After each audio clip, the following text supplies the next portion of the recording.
एक जमाना था जब इल्म, अक्ल और हिकमत की कदरें दुनिया में बहुत ज्यादा थीं। बादशाहों की अजमत सिर्फ उनके महलों और फौजों में नहीं, बल्कि उनके वजीरों की दानाई में भी नजर आती थी। ऐसे ही एक अजीम सल्तनत के बादशाह ने अपनी 4 वजीरों की अक्लमंदी को परखने का फैसला किया। लेकिन क्या अक्ल का पैमाना दौलत या ताकत है, या फिर ये वो बसीरत है जो दुनिया की मुश्किलात को हल कर सकती है? आइए इस कहानी में झांकते हैं, जहां सफर अक्ल का इम्तिहान लेता है और देखते हैं कि कौन वजीर सच्चा साबित है। एक दूर अफ्तादा सल्तनत का हकमरान, जिसे दुनिया अक्लमंदी और इंसाफ में मिसाली समझती थी, अपने 4 वफादार वजीरों की अक्लमंदी का जायजा लेना चाहता था। बादशाह एक बुजुर्ग और सोचने वाला इंसान था, और वो जानता था कि हकमरानी के लिए महज ताकत काफी नहीं होती, बल्कि दानाई और हिकमत भी लाजिम है। बादशाह ने अपने दरबार में वजीरों को बुलाया और कहा, मैं चाहता हूं कि तुम चारों एक तवील सफर पर जाओ और वहां अपने तजरिबात और हिकमत अमलियों से साबित करो कि तुम में से कौन मेरा सबसे अक्लमंद और सच्चा वजीर है। वजीर कुछ हैरान हुए, मगर वो बादशाह के हुक्म के पाबंद थे।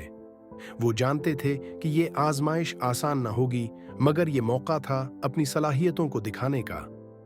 बादशाह ने इन सबको एक एक मिशन दिया और कहा, तुम में से हर एक मुख्तलिफ रास्ता इख्तियार करेगा और वापस आकर अपने कारनामे सुनाएगा। ये सफर तुम्हारे लिए एक इम्तिहान होगा कि तुम दुनिया को कैसे समझते हो और मुश्किलात का हल किस तरह निकालते हो। पहला वजीर, जिसका नाम जाबिर था, ताकत और अफादियत पर यकीन रखता था। उसने बादशाह के सामने कहा, जहां दौलत हो वहां हर मुश्किल का हल होता है। मैं साबित करूंगा कि दौलत दुनिया में सब कुछ है। जाबिर एक अजीम शहर की तरफ रवाना हुआ, जो अपनी दौलत और सोने की कानों के लिए मशहूर था। वहां पहुंचकर उसने अपनी चालाकी से दौलत का बड़ा हिस्सा हासिल किया और वहीं के लोगों को अपनी दौलत से मुतासिर कर दिया। जब वो वापस बादशाह के दरबार में आया तो उसने अपनी दौलत दिखाते हुए कहा, दौलत ही दुनिया में कामयाबी की कंजी है। मैंने साबित कर दिया कि हर मसला दौलत से हल हो सकता है। बादशाह ने मुस्कुराते हुए कहा, तुमने बहुत कुछ हासिल किया है, लेकिन ये देखना बाकी है कि आया दौलत है तुम्हें दुनिया की मुश्किलात से नजात दिलाने का वाहिद जरिया है या नहीं। दूसरा वजीर शम्सुद्दीन ताकत का दिलदादा था। इसका मानना था कि जहां ताकत हो वहां दुनिया झुकती है। उसने बादशाह को यकीन दिलाया, मैं साबित करूंगा कि ताकत ही हुक्मरानी का असल राज है। शम्सुद्दीन एक ऐसे इलाके की तरफ रवाना हुआ जहां जंगलों में बड़े बड़े डाकू और बागी छिपे हुए थे। उसने अपनी फौज को साथ लिया और अपनी बहादुरी से इन सबको शिकस्त दी। जब वो वापस बादशाह के सामने आया तो उसने फख्र से कहा, ताकत के बगैर दुनिया में इंसाफ कायम नहीं हो सकता। मैंने अपने सफर में ताकत से तमाम मुखालिफिन को शिकस्त दी। बादशाह ने गहरी नजर से उसकी तरफ देखा और कहा, तुमने बहुत बहादुरी दिखाई, लेकिन क्या दुनिया सिर्फ ताकत के जोर पर चल सकती है? ये अभी हम जानेंगे। तीसरा वजीर जीन अल आबदीन इल्म का मतवाला था। वो मानता था कि दुनिया में हर मुश्किल का हल इल्म में पोशीदा है।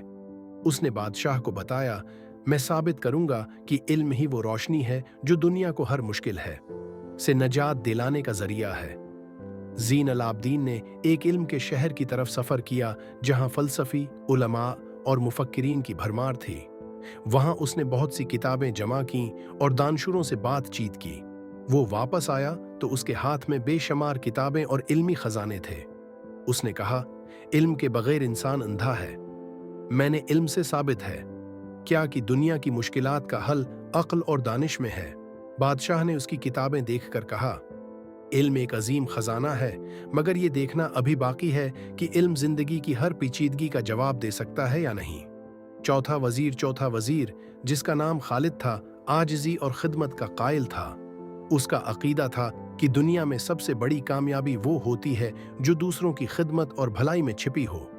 उसने बादशाह को यकीन दिलाया, मैं साबित करूंगा कि खिदमत और इनकिसारी ही वो रास्ता है जो दिलों है को जीत लेता है।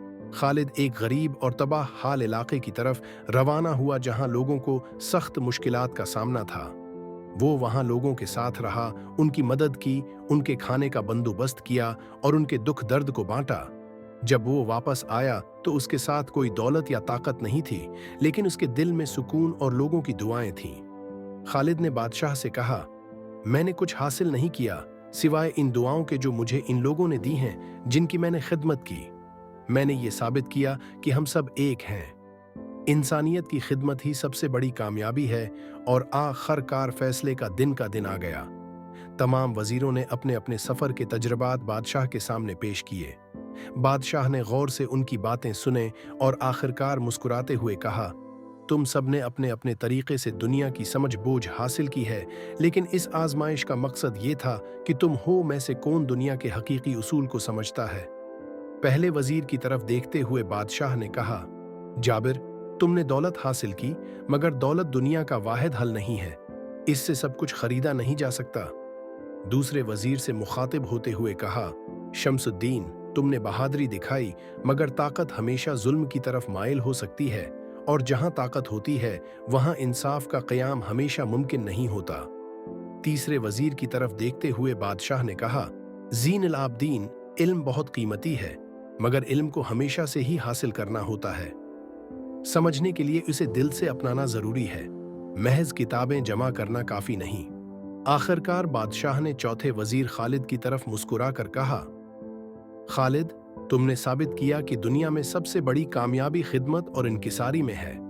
जो दूसरों के लिए जीता है वही है दुनिया का असल फातिह होता है। तुम्हारी आजिज़ी और खिदमत ने तुम्हें मेरा सच्चा वजीर साबित किया है। बादशाह ने खालिद को अपने करीब बुलाया और कहा, हकीकी हकमरानी इन लोगों की खिदमत है। मैं है जिनकी उम्मीदें हम पर वाबस्ता हैं। तुम्हारी दानाई ने यह साबित किया कि खिदमत और आजिज़ी ही इंसानियत की असल ताकत हैं। इस फैसले के बाद खालिद को बादशाह ने अपना सबसे करीबी और सच्चा वजीर बना लिया। बाकी वज़रा ने भी इस फैसले को दिल से कबूल किया और वो समझ गए कि दौलत, ताकत और इल्म अहम है, मगर दुनिया की असल कामयाबी इंसानियत की खिदमत में छिपी है। नतीजा ये कहानी हमें ये सिखाती है कि दौलत, ताकत और इल्म अपनी जगह अहम हैं, लेकिन दुनिया की सबसे बड़ी कामयाबी इनकिसारी और खिदमत के रास्ते पर चलने से हासिल होती है।